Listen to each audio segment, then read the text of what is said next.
and welcome to All Killer No Filler.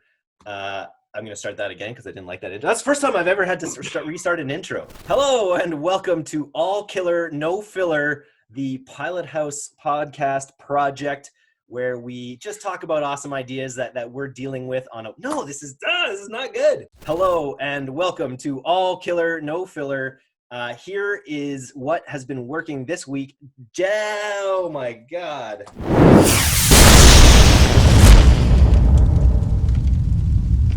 Hello, welcome to All Killer, No Filler, the place where Pilot House helps friends and advertisers come together with our weekly insights and tips. Eric wasn't able to put an intro together, so that was my effort, but we're gonna roll with it. Well done, Kyle. That I think my job here is done. I think you guys are ready for what's about to come next. We had to have Brett on.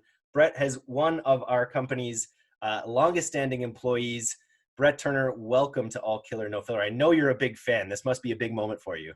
I watch every podcast the second it comes out. Eric drops it on Slack and I'm there ready to go in my little corner window and watch the whole thing.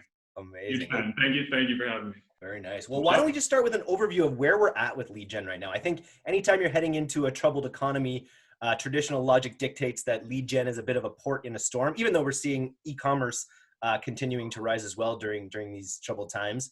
Talk to us a little bit about where your head's at with lead gen and what you're kind of working on. Yeah, so I mean, it's definitely been interesting to see it now that we've kind of had 2 months of it to kind of reflect back on. Originally coming into this whole thing, it was a huge opportunity for us on the radar because no matter what, the nice thing about lead gen is people will always have time and attention to give to you in some capacity, not like e-com where you have requirements for some sort of financial requirements for that, but anytime if you find the right niche, you can monetize somebody in lead gen. So we really wanted to jump on top of that and make sure we're taking full advantage of it, both because people are going to have more of that time and because we're going to see the lower ad costs. And it kind of turned out to be the perfect storm for lead gen in general. Now, with lead gen, obviously, a lot of the times you are selling off onto a product that is going to cost something in the end. So we were really working hard on building a lot of processes to both nurture leads in the early stages here, when we can acquire them for cheap, and bring those people to a point in a few months whenever they can to convert, and both find different niches and find different ways to monetize our current clients with either lower value products or something that kind of fits this whole situation a little bit better. Totally. And Brett, that's a really good point. Like this idea, building audiences for the long term, we've touched a lot in kind of our previous casts. But that applies not only to call center businesses, but also to e-commerce companies to build those lists, manage that data correctly. Yeah, 100%. Yeah. Like Kyle said, a lot of what I personally work on is traditional lead gen, where we have a lead come in and it's going to be either closed out on some sort of online software or over a call center. But we are seeing a lot of companies, a few of our clients internally actually, that are pivoting their commerce products more towards a lead gen style funnel, where again, some people don't have the money to offer at this time. But a lot of people have the time. So building a long-term post-conversion funnel. I know, Eric, you could probably speak a little bit to that. You've been working on, with our mailing team, a few different processes for post-conversion funnels and figuring out how we can take these leads that we're able to generate for cheap now due to the lower costs and the increased volume in the market, and then piggyback those to a sale later on. And I think we're starting to see some really good early stage success there. Oh, yeah. Hell yeah. With your lead gen stuff at this point, like I've been out of the lead gen world for a while. I was, in the affiliate game, we'd have lead gen offers come on and we'd try to run search traffic or create quick landers. Like, how has the lead gen game evolved to the point? Like, because one of the things we're doing on the lead gen side is building content properties, right? And then selling the leads from there. So it's a bit different than just sort of slinging leads the way I used to think about it anyways, back in the day. Yeah, and that has been a big pivot, and that's only just over the last 2 years. The whole space, even from when I started 4 years ago to now, it's a totally different game. And I think what that all comes down to is we're dealing with much smarter consumers who are much more conscious with their data, especially with all the things that happen with Facebook, all the data privacy situations. People are starting to realize the value in their data and how much important it is to protect that. So even when we're talking about something like an email and a first and last name, 4 or 5 years ago, that was worth pennies. Everybody is willing to disclose that for the sake if they could watch a free YouTube video, they don't have their email. But nowadays, you have to establish trust on your products. And to do that, we're helping our clients build out a really good front-end presence. That's, like you mentioned, we're building out large blog and content properties so we can really deliver the content and show the client exactly what we're offering before we ask for that juicy email and phone number that we need to get in touch with them to close that lead. So it basically it's all come down to a smarter consumer and building trust in the space. And there's a few different ways to do that. You could do it through long-form creative. You could do it through branding ads followed by your conversion ads. There's a lot of different methods, but it's come down to a much more difficult first touch acquisition. Yeah, a lot of people like like in its simplest form, like a lead gen campaign specifically for e-commerce is like an email pop, right? And you know, that still works. It sees a lot of success, and you know, we see delayed purchases as a result on our ad platforms. But I think, Brett, what you're saying is going deeper, building these monster funnels, and I hope we can talk about a little bit about that today, kind of the process and how we're building these funnels for clients, how that data is being passing through, and honestly just getting into like how we're optimizing those, because it's actually quite, I don't want to pump our own tires, but it's pretty deep and it's pretty impressive, the stuff that we've kind of evolved to today. Yeah, lay it out for us, Brett. Lay us out like a bit of a schematic of some of our strategies. Let's dig deep. I'll just kind of give a good overview of, I think a good way to look at it is kind of, I'll start where we kind of began with our lead gen properties, what issues that we ran into, and kind of how we went about solving those and how that's created what we have now and the processes we have now. So initially, when you picture a regular lead gen funnel, it's add, hey, this is a service, enter your email here, and we'll provide it to you through an email, or we'll phone you and our call center will sell it to you. Now, we were seeing quite a few different issues with that. Now, it was working in some capacities for some clients, but the thing is, in a lot of cases like that, people aren't qualified enough, or they don't know what they're signing up for just because it was a phone number, they entered it in. They might have read, I don't know, they might have read painter, but they were wanting to buy a painting. Like, who knows? A lot of the time, it's just a misinformed user. Working closely with our clients' call centers, if we're just running a really simple ad that backs out to a lead, a lot of the times the people calling in just aren't qualified. So that was one of the main issues we ran into, and we were able to solve that through more pre-qualified funnels. So that involved quite a bit of different things. A lot of it we took over on our side, and we kind of built all of their pages and their whole backends all on our own internal systems. I know you guys have talked about it a few times. We have a pretty intensive internal routing system that we use at Powerhouse, but also doing things like making sure we're building long-form pre-qualifiers that run them through dynamic surveys that, oh, if they don't qualify for reason X, maybe they qualify for reason Y, Z. So we have to send them down that. And maybe if they don't qualify for reason Y, Z, and like 50% of people are coming in non-qualified, how can we work with the clients to build a process or product that will cater to that user? And then once we kind of pre-qualify that lead, then from there, we had qualified leads on the phone. We ran into the issue of the leads weren't backing out because they understood the service, but they had additional issues. Now we work with the client to identify those, and we find out other channels to follow up with that user, be it through simple retargeting campaigns, but we're going as deep as doing email campaigns. We work with push notification campaigns, which are little notifications on your phone, SMS texting campaigns, working with the client to build an outbound call system with their call center.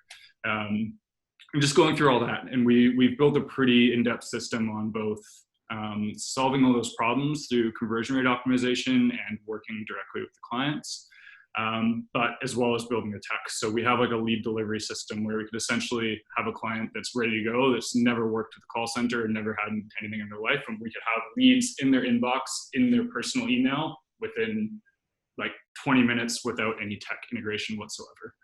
We make it really easy to onboard clients and just make it a very easy process. And generally leads that have been through this sort of value for value treatment that has them pre-qualified at a higher level than years previous. Exactly. Now there's another side to that, but that's when it gets a little bit deeper, talking about media buying strategies, where some of the times it does make more sense to get those less qualified leads.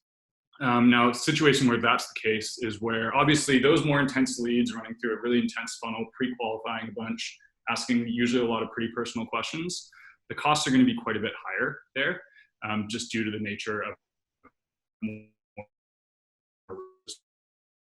conversion. Some of the times it does make more sense to get that lower quality lead at a lower cost and work with the client to build a more intensive script on the call center to pre-qualify them over the phone. For example, we find in older senior focused audiences where there's just not as much trust in the internet as a whole, we find that we like to collect a lower amount of information on them and have the call centers do more of the pre-qualifying. Now, of course, the leads aren't as good quality, but we work at the deal where the leads aren't costing as much, obviously, so we're able to offset that cost. And it's just a matter of working really closely together with the client to really find that sweet spot. And there's a whole lot of variation there. It's not just binary. There's a lot of middle ground in building the systems. Brett, what's your sweet spot for forms? Because like we talk about quality a lot, right? Like, what is a quality user? It's someone who's given you all their information that is ready to sign up, right? Like what's the middle ground on the number of questions or number of roadblocks that we put in front of a customer? Yeah, so that's a great question. What we found works really well is make sure that we're presenting the whole product in the initial ad first off. So not leaving anything up to question on what the product is or what they're getting. And then running them through a form that doesn't fully qualify them down to the T, but make sure it hits the client's, let's say, top 1, 2, or 3 attributes of a user. Like let's say a client is selling, car insurance. And the client's best insurance policies are homeowners over the age of 30. Will qualify for homeowners over the age of 30. Now the client also wants to know what's their credit score, where do they live, what's their job, blah, blah, but we're not gonna ask that. We're just gonna make sure that we pre-qualify those first few important fields and then allow that latter half of the qualification to happen on the client side. That's kind of where we found the sweet spot. It kind of allows for a reasonable ad cost for the client while allowing some level of pre-qualification, so we're not wasting the time in the call centers and they're happy with the lead quality. What about in front of that too, though? So there's the pre-qualifying, but like how many, like specifically, like how many basically like pages or bits of information does a customer receive before they get to the form field itself? Yeah, so it depends on the product, and a lot of that does actually come down to, again, the type of ads we're running. Mm-hmm. Ads are a big part of the lead gen space because you can have a really short form ad, and you'd have a really long form ad, and those are going to change us quite a bit. Mm-hmm. Like Eric was mentioning, we are working quite a bit in the content space. Usually the general flow is you have an ad that pre-qualifies, you have some content that gives you kind of a rough overview of the service and what to expect. So you know that somebody's going to phone you, you know that they're going to ask you these questions, you know that this is what you're signing up for. Sometimes that exists as a generic pre-sale page that we all know and love. Sometimes that's kind of more integrated into the form, kind of as like tidbits of information at the top of the page. So and then other times, if the product's a very simple product, we'll try to front load all the information in the ad itself. We'll create a really long video that walks you through the entire product. And by the time you've watched that whole video, you're going to have no questions. So we want to bring them right to the form right away and ready to convert and not have any points of resistance. It's really all about feeling it out. But usually it's ad content and then to the form with the pre-qualifiers. Totally. So just whether it's in the ad copy itself, in the funnel, or on the form page, just ensuring that they kind of know what the product is at a deep level. Obviously, combating any objections in your copy, but knowing that, they're going to participate in this to ensure that the quality is very high for the partner. Exactly. Know what they're signing up for and know what they're to expect after they fill out the form is a big one. Yeah. It's funny, a lot of people put their phone number in and don't expect to be called. They don't correlate those two things. So it's important to say, by filling out this form, you'll be able to talk to X and X over the phone to find the next steps. You have to make sure you're very clear that, because a lot of people are used to filling out forms and then continuing the whole process online. And a lot of times that's not the case. So being very upfront about not only the service and the product and what you receive, but what the process is like in receiving that product. Nice. And on the front end, in terms of ads, what are some of the actual tactical we talked last week about these first person explainers or unboxing videos.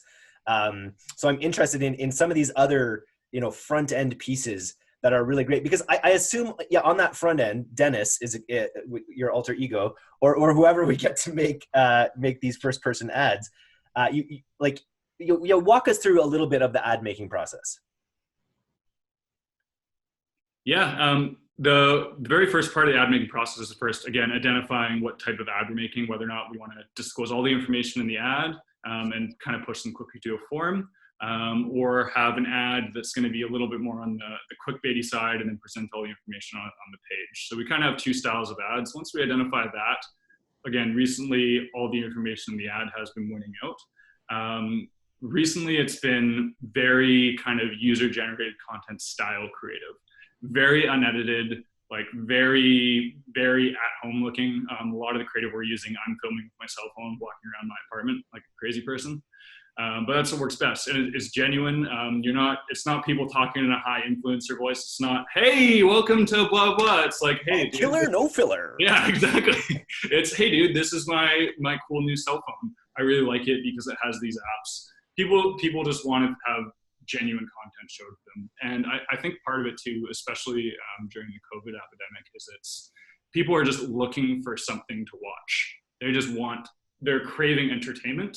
They're craving content. So showing it's like, unboxing videos are popular on YouTube. Like people go watch those for fun. Why don't we make those as our ads? People are going to want to watch them anyway. Yeah. And just on that, just a quick tip. So Brett, I'm not sure if you got your nose ring in today. I can't see. But if you want comments, like if you want high engagement and you're doing videos for yourself, put a nose ring in because your engagement just skyrockets. Yeah. Same with my hair. I've done this too. People are like, cut your hair, blah, blah, blah, blah, blah. Yeah. And the ad costs are actually a lot cheaper. It gets, especially the 50 plus baby boomers don't really like the septum ring. So sometimes I opt to take that out. My favorite comment ever was, you can't trust a guy with a man bun. Yeah. Yeah, no, that's the cake. That's hilarious.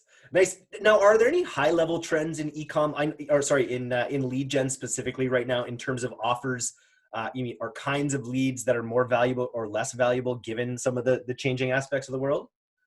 Yeah, so right now we're seeing a lot of shift to lead gen, especially a lot of clients are onboarding processes to receive leads. Like I said, in the e-com space, people are building systems around it. It's really just getting a diversity of trying out all those different types and finding the one. Like we're seeing a lot of clients that are willing to go and do those tests because there's a lot more interest. So really testing every single scope of lead. Like if you're just working in a phone number and you're doing just to have a strict call center, try an email follow-up, try that, give that a shot. I really haven't personally seen one cookie cutter type of lead that's really winning it out. But I am seeing a lot of shifts in the space, and it's just because people are realizing there's a lot more potential here with all this volume. As far as niches that are working out, finance is doing really well in all scopes, both on the saving side and the spending side. People have a lot of time to think about things. People are interested in finance, bettering themselves. Some people are having tough times, and there are products that can help with that stuff as well. Yeah, that's a really good point. Like a lot of our, it's funny, like it's this bridge, like e-com's kind of doing more lead gen's trying to be more transactional or build services or apps or whatever that, they can control the transaction. And so there is this kind of merge happening. If like specifically with trends, I'm seeing they used to be, I'm just gonna go right to the edge of my screen here. They used to be right here. And now they're kind of here. And there's a lot of cross-pollinating. Yeah, totally. As they should be. Like a lot of I find, especially reading forums and stuff, a lot of people in the lead gen space think once you have a lead in Facebook, your job is done, when it's really far from that. Lead gen, you are selling products, and your lead cost on the front end, it's a little bit different than e-com, where people think, oh, e-com's so hard to crack, lead gen's so easy. But it's not. Your one lead might be worth $2. Your one lead also might be worth $200.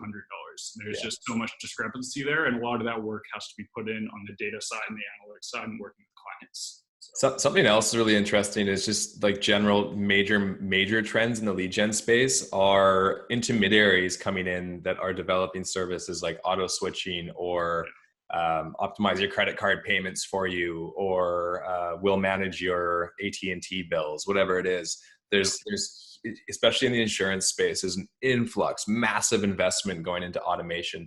There's companies that are doing like a traditional auto insurance or car insurance company like Progressive, right? Like they're just a call center business.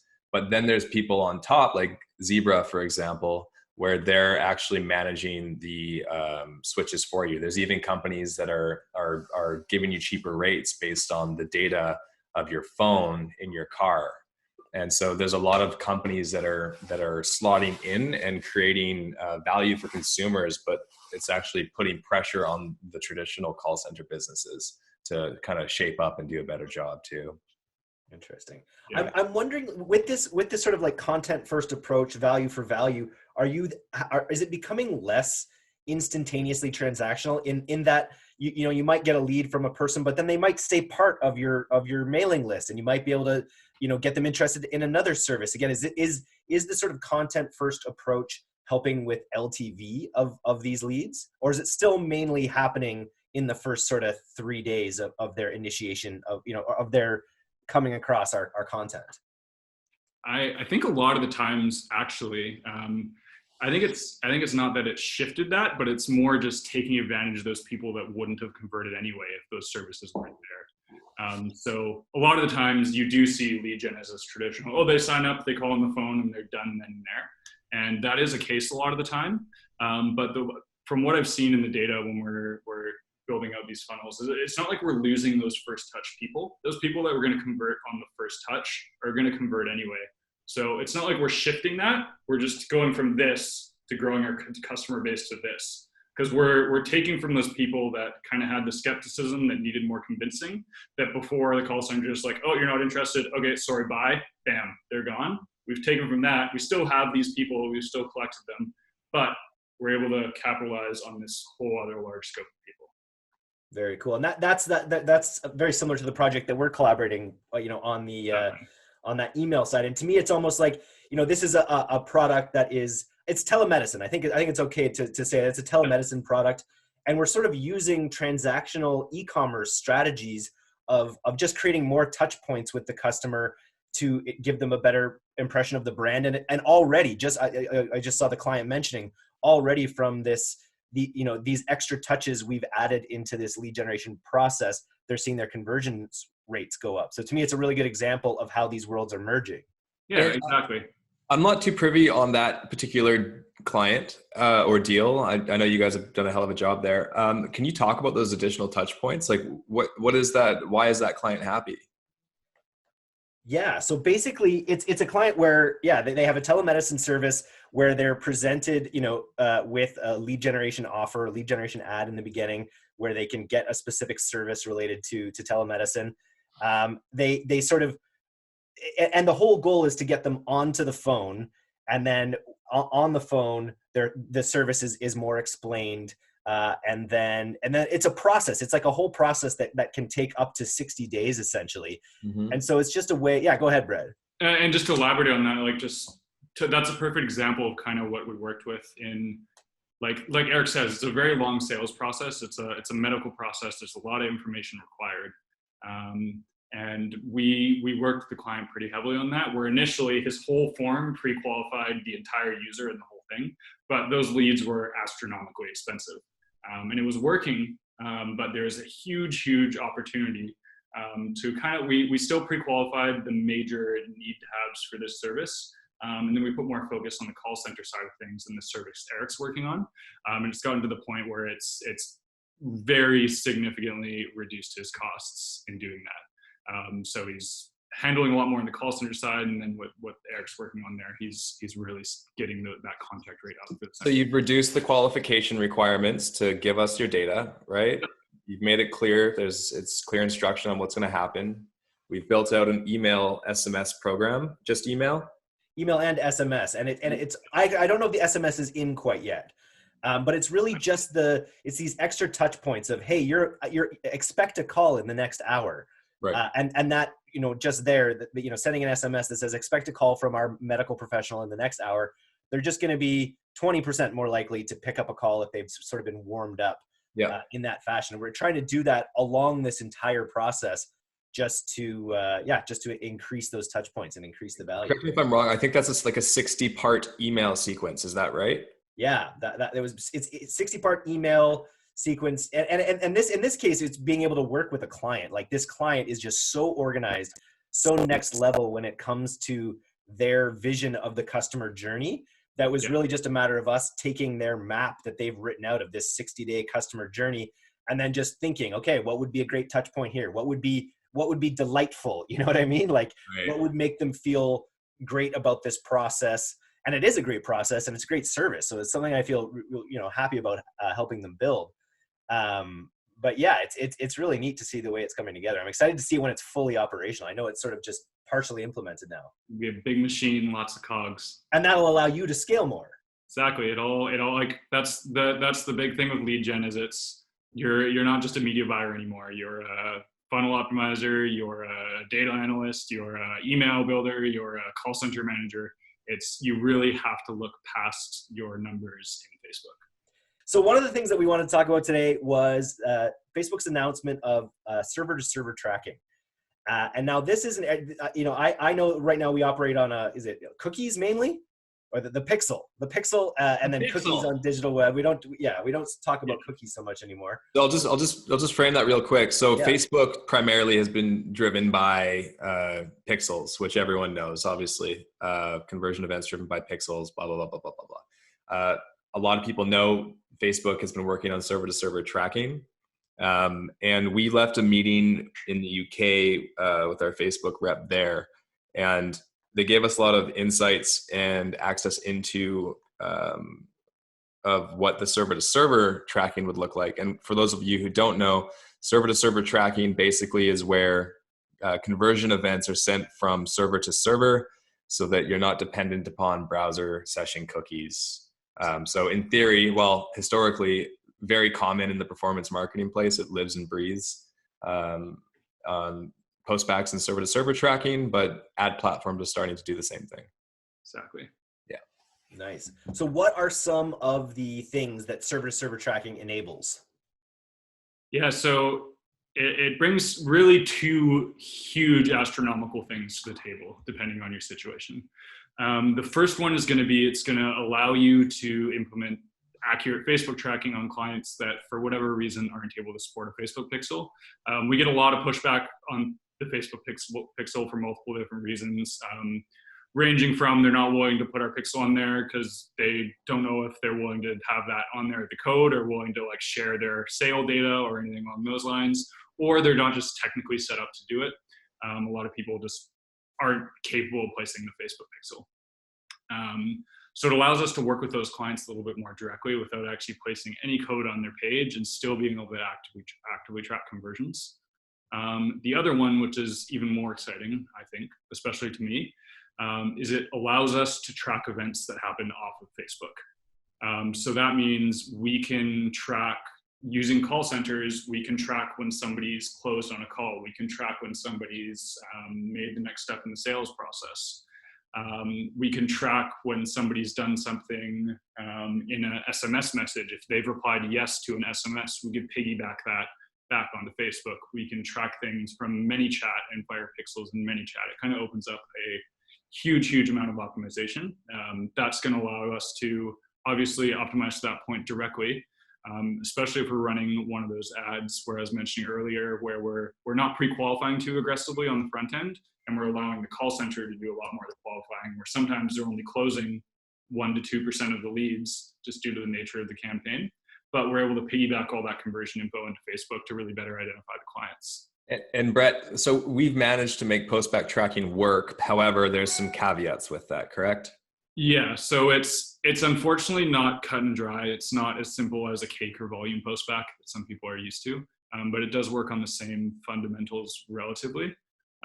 Without getting too technical, basically Facebook does have a click ID that they piggyback in, but they only do that on devices that aren't in-app Facebook mobile. So what that means is anything that's desktop, anything that's mobile in like a mobile browser will pass a Click ID. But on the actual Facebook app, which is 80% of your traffic, not all your traffic, there's no Quick ID passed.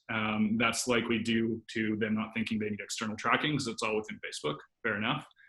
But fortunately, there is ways to work around that by matching the Quick ID app by pulling it out of a cookie. There's also options to match the Quick based on other unique identifiers like user agent and IP. So it's a little bit of a complicated process, but we're working on building an easy to use, an easy to integrate way. There definitely is a way to build tools around it, but there's a lot of API work required, and you have to build apps, and it's a bit of a. What accuracy have you seen through various, like, in brackets, hacks that we've built?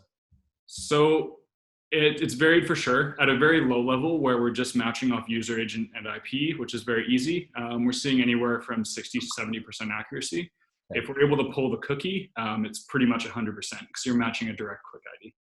And just to confirm, that's anything outside of the actual Facebook app experience. So when we're able to pull the cookie, it's 100%, even in anything. The cookie still appears in the ad, but the Quick ID does not.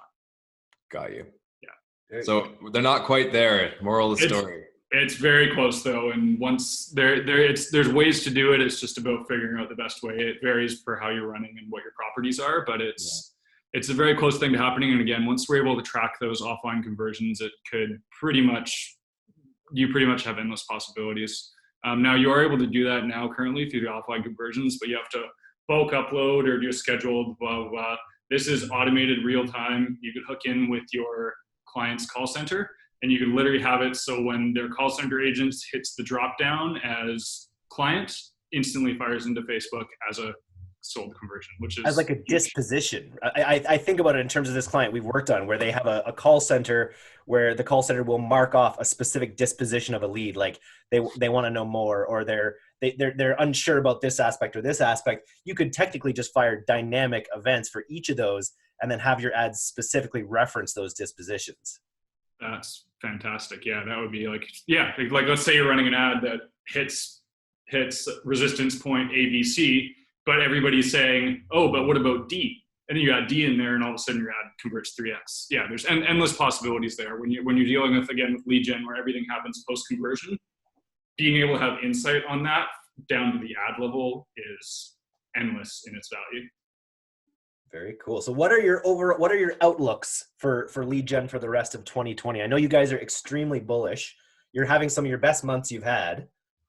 Yeah, I think users are getting a lot smarter, and the days of really scrappy affiliate lead gen are coming to a slow, and you're really going to need to be focusing on nurturing the customer, making sure they're comfortable, making sure they're informed. But fortunately, I think we're very good at all of those things. So for us as an agency, I'm very, very confident in the future of lead gen, as well as anybody else who's able to crack it and create a positive user experience in a lead gen funnel and not spam people with calls and not sell the number to 12 other buyers. I think it's a very good industry to be in. I'm also looking forward to a lot of those automation services and apps that are coming out. Yeah. I think that's really where it's going to go in the next 5 years, and you'll see a big shift in automation and how like the requirement for actual call centers will probably lessen. It's a really good point. We are seeing, like you mentioned, in the insurance space, a lot of companies are actually, some are switching to, you can qualify for a whole insurance policy online without even talking to anybody. Now, or they just send you a message and it's like, hey, here's a cheaper deal for you. We already have your info. Exactly. And then, again, there's two totally different funnels in one niche just there. Exactly. And there's so many different ways to handle all of this. So it's just being able to wrangle the beast and just kind of test everything and be open to constantly moving, changing things, learning new things. Maybe we're going to be like broadcasting brainwaves for lead gen through Elon Musk's little, who knows? We just got to make sure we stay open to all the different channels that might be presented to us soon. I love it. I felt like I was in a lead gen commercial the other night. My wife was, I was making dinner. And my wife was just like, I just applied for auto insurance in less than 3 minutes. And I was just like, that might've been Brett. Never know. Fantastic. What else is going on? We're pretty much done here. I want to just say that was a great primer for anyone interested in the lead gen space. What are you most excited about this weekend? You always have such interesting things going on. What do I have going on? Just smashing campaign, man.